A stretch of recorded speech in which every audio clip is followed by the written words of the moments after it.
সারি সারি মাছ ধরার ট্রলার রয়েছে। বৃষ্টিপাত হচ্ছে, হয়তো ঘূর্ণিঝড় আবহাওয়া স্বাভাবিক হলেই তারা মাছ ধরার জন্য কিছুক্ষণ পরে নেমে যাবে। এই যে এখন তারা সমুদ্রের দিকে চলে যাচ্ছে মাছ ধরার জন্য। আসলে সমুদ্র মানুষকে অনেক কিছু দিয়েছে, আবার কেড়ে নিয়েছে হাজারো প্রাণ। তো যাই হোক, আল্লাহ তাআলার দান এই সমুদ্র। এই দেখুন বিভিন্ন প্রজাতির মাছ সমুদ্রের ভিতরে কিভাবে চকের পর চক বিচরণ করছে। এই যে আল্লাহ পাকের কারিশমা। যাই হোক, এটাকে বলা হয় বেড় জাল দিয়ে এক জায়গায় খেয়াও দিয়েছে সমুদ্র তীরবর্তী এলাকা। দেখুন কত মাছের মেলা, মাছ যেন মানে চক পড়েছে মাছের, সোজা কথা। এগুলো বলা হয় ক্যাটকিট্টা, বড় ক্যাটকিট্টা বলা হয়, এক ধরনের মাছ।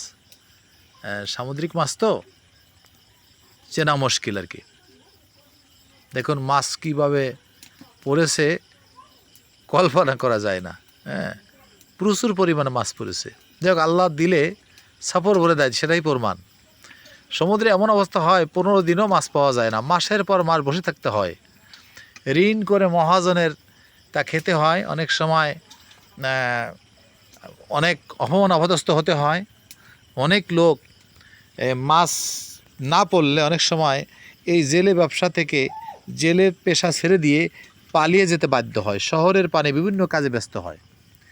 কিন্তু যারা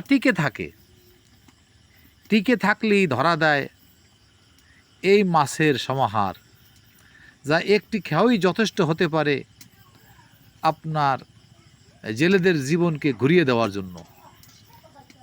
তারই একটা বাস্তব প্রমাণ হচ্ছে এই দেখুন জেলেরা কীভাবে মাছের উন্নতি ঘটিয়েছে। দেখুন এই যে এই দেখুন প্রচুর পরিমাণে মাছ পড়েছে। অন্তত কয়েক টন তো হবেই। আর মাছের আকারও বেশ বড়, এটা অনেক দামি মাছ বটে। বর্তমান তো মাছের অনেক দাম,